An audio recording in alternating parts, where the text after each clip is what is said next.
이르시되 우리가 하나님의 나라를 어떻게 비교하며 또 무슨 비유로 나타낼까? 겨자씨 한 알과 같으니 땅에 심길 때에는 땅 위의 모든 씨보다 작은 것이로되 심긴 후에는 자라서 모든 풀보다 커지며 큰 가지를 내나니 공중의 새들이 그 그늘에 깃들일 만큼 되느니라. 예수께서 이러한 많은 비유로 그들이 알아들을 수 있는 대로 말씀을 가르치시되 비유가 아니면 말씀하지 아니하시고 다만 혼자 계실 때에 그 제자들에게 모든 것을 해석하시더라. 그날 저물 때에 제자들에게 이르시되 우리가 저편으로 건너가자 하시니 그들이 무리를 떠나 예수를 배에 계신 그대로 모시고 가매 다른 배들도 함께 하더니 큰 광풍이 일어나며 물결이 배에 부딪혀 들어와 배에 가득하게 되었더라.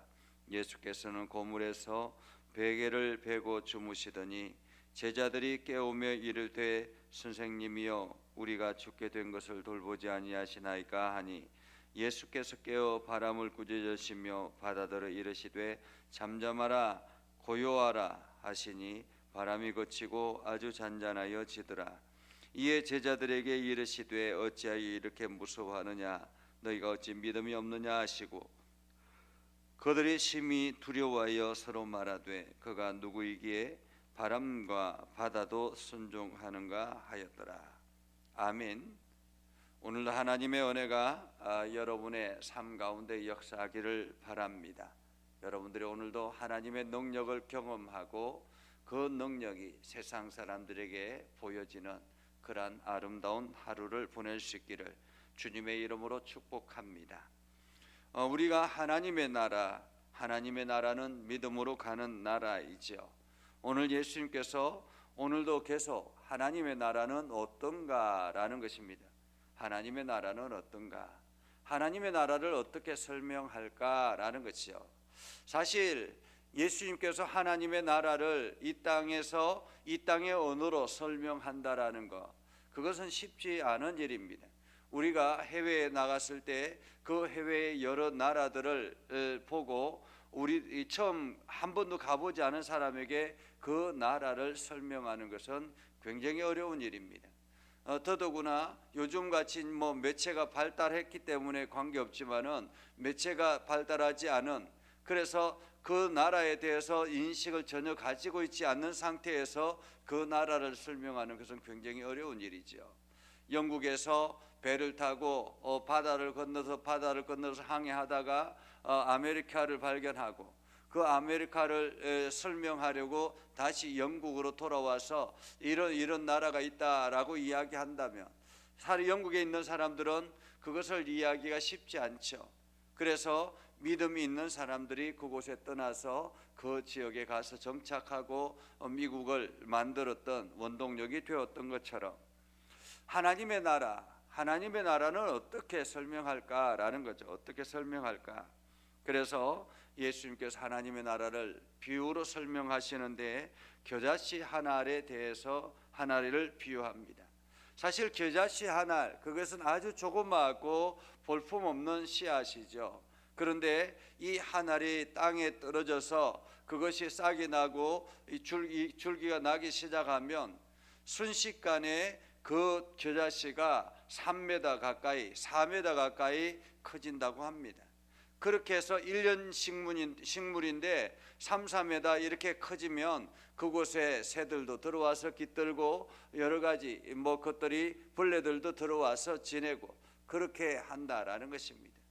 그것처럼 하나님의 나라는 처음에는 보잘것없는 것처럼 아무것도 아닌 것처럼 이 땅에 보여질 때는 아무것도 아닌 것처럼 보여지지만은 장차 하나님 나라가 이 땅에 우리가 들어가 보면 그 나라는 거대한 나라로 우리가 보여지게 된다라는 거죠. 또 한편으로는 생명이 있는 씨앗 하나가 내 믿음 안에 들어오기 시작하면 이것이 점점 믿음이 확장되어져서 나중에는 어떤 사람들이든지 품을 수 있는 그러한 하나님 나라를 소유한 사람이 될 수 있다라는 의미이기도 합니다. 우리는 하나님의 나라를 소유한 사람입니다. 지금도 여전히 성장해 나가는 하나님 나라의 백성입니다. 하나님 나라의 백성이라는 것은 하나님 나라의 그 능력을 가지고, 하나님 나라의 역량을 가지고, 하나님 나라의 그 긍휼함을 가지고 세상을 살아가는 것입니다. 그래서 세상 속에서 여러 가지 조그만 일들이라도 우리가 그들을 다 품고 안아줄 수 있는 넉넉함이 필요하다. 믿음이 우리 안에 성장해 나가기 시작하면 그러한 넉넉함이 생기게 된다는 거죠. 그래서 조그만 일이라도 품고 용서하고 기도하고 이렇게 나아가게 되는 것처럼, 하나님 나라는 이렇게 겨자씨 한 알처럼 보잘것없는 것처럼 보여지지만은 이것이 점점 성장해 나가는 거죠. 우리가 그것을 역사적으로 볼 수 있었습니다. 예루살렘에서 시작된 예수 그리스도의 죽음 하나로 인해서 점점 그것이 확장되어져서 오늘날 우리에게까지 복음이 확장되어지고, 오늘도 이 땅에 수많은 하나님 나라의 백성들을 성장시켜 나간 것 아니겠습니까?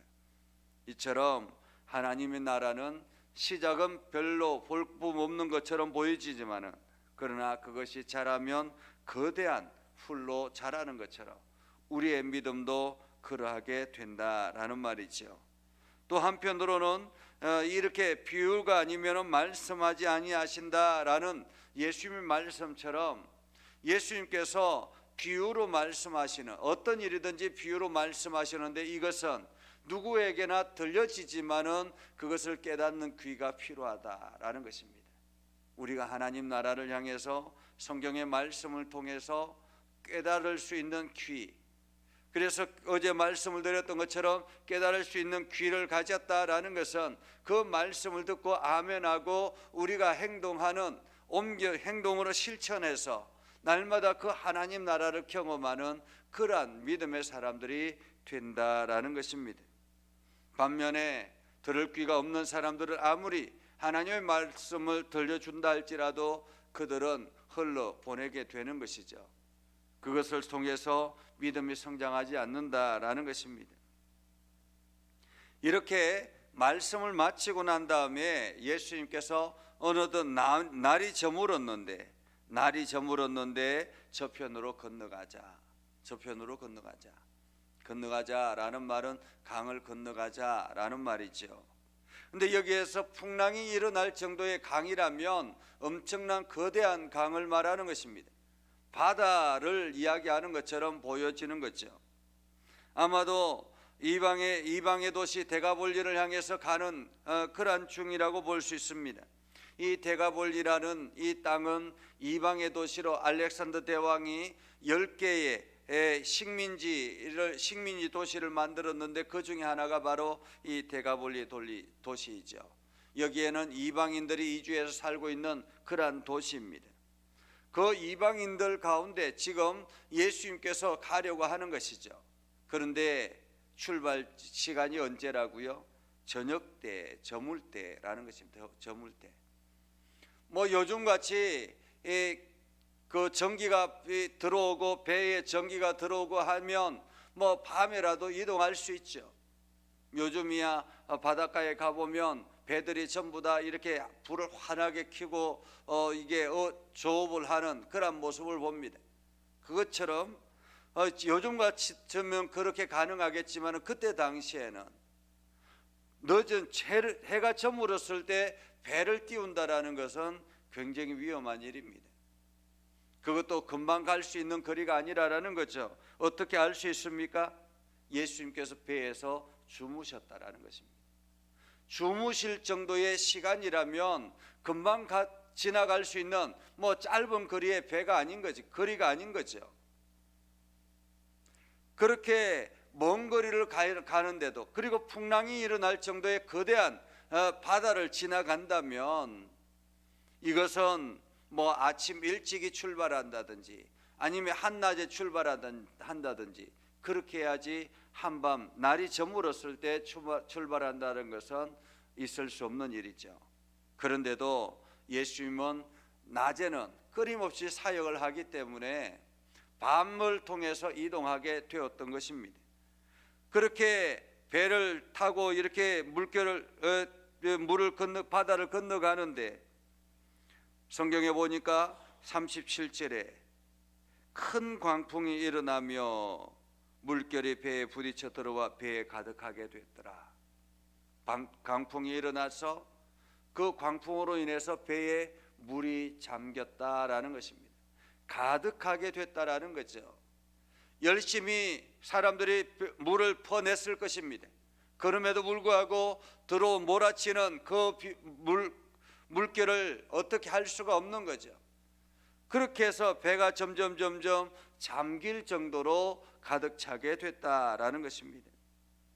아마도 제자들도 자기네들이 해볼 수 있는 최대한의 노력을 하지 않았겠습니까?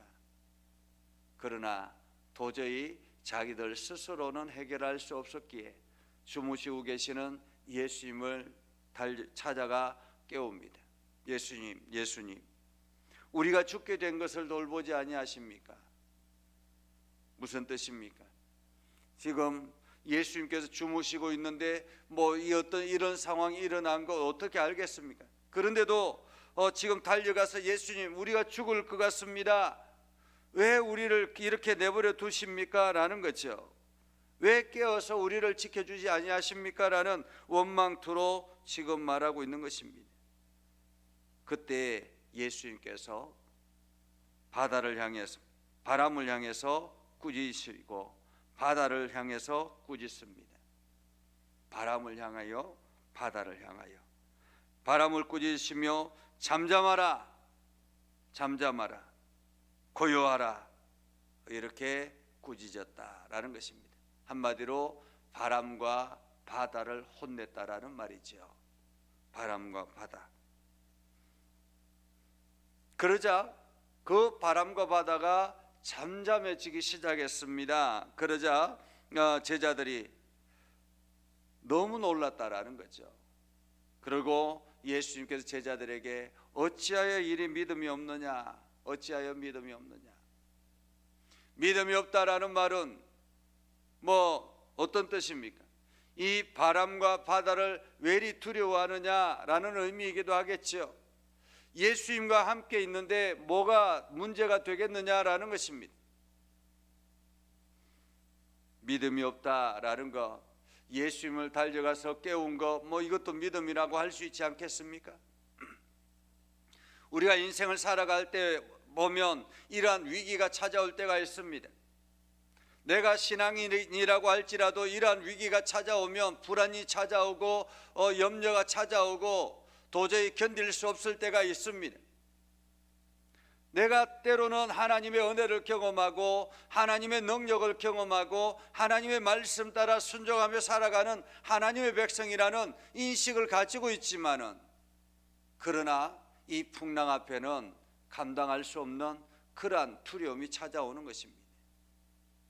그때에 우리는 예수님을 부르고 예수님 앞에 엎드려서 예수님께 매달려야 되는 것입니다.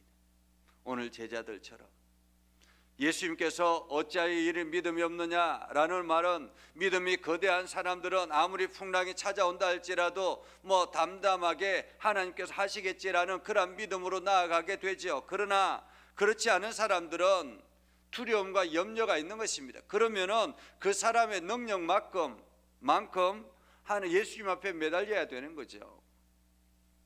예수님, 우리를 살려주십시오. 예수님, 이 환경을 이겨내게 해주십시오. 끊임없이 하나님 앞에 매달려야 하는 것입니다. 그러면 예수님께서 우리의 삶의 자리 속에 역사하셔서 우리의 삶을 어루만지실 것입니다.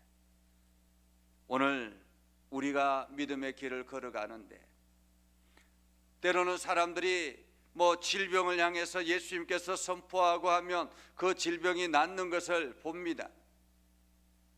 제자들이 그러한 예수님의 능력을 보죠. 사람들을 향해서 선포하고 그러면 질병이 떠나가고 귀신이 떠나가는 그러한 현상을 봅니다. 이것은 영적인 일이니까 당연히 그럴 수 있을 것이라고 생각할 수 있습니다. 내 육체 속에 질병의 문제도 예수님께서 만지시면 치료되고 회복될 것이다 라는 그런 믿음이 생길 때가 있습니다. 그러나 죽은 자를 살리는 것, 그것은 우리의 한계를 벗어나는 일이죠. 사실 질병을 고치는 것은 병원의 의사들도 고치고 하기 때문에 그래 말씀으로 고칠 수도 있어 라고 생각할 수 있습니다. 그러나 죽은 자도 살린다라는 것, 그것은 있을 수 없는 일이죠. 우리의 상식을 벗어나는 일이기 때문에. 그런데도 불구하고 예수님이 그 죽은 자도 살리시는 그러한 광경을 보았습니다. 그래서 제자들은 그 광경을 보고 놀라죠. 와, 예수님께서 생명의 주인이시구나라는 것을 알게 되었습니다. 그런데 이번에는 무엇을 보게 되었습니까? 바람과 바다, 한마디로 대자연이 예수님의 말씀 앞에 순종한다라는 것입니다. 또 제자들이 놀랍니다. 어떻게 바람과 바다, 그것은 우리의 인간과 관계없는 일인데도 불구하고 바람과 바다가 잔잔하는가, 예수님의 말씀에 순종하는가라는 것입니다. 도대체 예수님의 능력의 한계치는 어디까지인가? 예수님의 능력의 레벨은 어디까지인가? 요즘 아이들은 컴퓨터 게임을 하면서 그 캐릭터의 레벨을 따라서 이제 레벨을 올리기 위해서 돈을 주고 레벨을 그 업그레이드 시키고 그렇게 합니다. 그래서 점점 높은 레벨이 되면 높은 환경의 것들과 싸울 수 있기 때문에, 적들과 싸울 수 있기 때문에 레벨을 높이기도 하죠. 도대체 예수님의 능력의 레벨은 어느 정도 될 것인가 라는 것입니다. 예수님의 능력이 어디까지 싸울 수 있는 능력의 레벨인가 라는 거죠. 여러분, 예수님의 능력을 얼마 정도로 보고 있습니까? 능력의 레벨을 어느 정도로 보고 있습니까? 인간의 육체를 다스리는 질병의 문제, 여기까지로 보고 있습니까? 아니면은 예수님의 능력의 레벨을 인간의 죽음도 생사화복을 주관하는 그러한 능력까지로 보고 있습니까? 아니면은 예수님의 능력을 오늘 이 말씀처럼 바람과 바다, 모든 대자연을 다스리는 그러한 능력까지 보고 있습니까? 우리의 믿음의 한계, 예수님을 어떻게 바라보느냐에 따라서 우리의 기도가 달라지는 것입니다. 어떤 문제든지 예수님이 이 땅의 참 주인이시여, 예수님의 능력의 레벨이 이 세상의 모든 것들을 다 주관하고 있다라는 것을 믿는다면 우리는 무엇이든지 예수님 앞에 가지고 나오는 것입니다. 그러나 자기 스스로가 예수님의 능력의 한계를 결정짓고 나면 그 한계까지만 의지하려고 하는 그런 모습을 보게 되지요. 오늘 우리는 예수님의 능력의 레벨이 온 세상을 만들어 나가시고 그 온 세상을 주관하시고 모든 것이 그 예수님의 말씀 앞에 엎드린다라는 사실을 우리가 기억하고 우리의 믿음을 더욱더 굳건해 나가고 어떤 상황에서든지 하나님 앞에 기도하며 나아가는 저와 여러분이 되기를 주님의 이름으로 축복합니다. 기도하겠습니다. 거룩하신 아버지 하나님, 오늘도 우리 가운데 함께 하시고 하나님의 은혜를 부어주셔서 우리가 더욱더 굳건한 믿음을 가지고 예수님의 능력의 레벨을 더 높이 바라보며 어떤 상황에서든지 예수님의 말씀에 순종치 아니하는 것이 없다라는 사실을 우리가 기억하고 무엇이든지 주님 앞에 엎드려 고백하며 기도하는 우리의 삶이 되게 하옵소서. 그래서 예수님의 이름의 능력으로 세상의 모든 것들을 대적하게 하시고 하나님의 말씀에 순종하여서 우리의 믿음이 더욱더 굳건해져서 겨자씨 하늘처럼 모든 것을 품을 수 있는 거대한 믿음의 나무로 성장케 하여 주시옵소서. 그래서 오늘도 주의 은혜와 사랑이 우리 가운데 역사해 주시고 하나님의 능력을 경험하는 복된 삶이 되게 하옵소서. 예수님의 이름으로 기도드립니다. 아멘. 이제는 우리 구주 예수 그리스도의 은혜와 하나님 아버지 극진하신 사랑과 성령님의 감화 감동 역사 위로 교통하시며 은혜가 주의 말씀 안에 있는 믿음의 백성들 위해 하는 모든 일들 위해 영원토록 함께하옵시기를 간절히 축원하옵나이다. 아멘.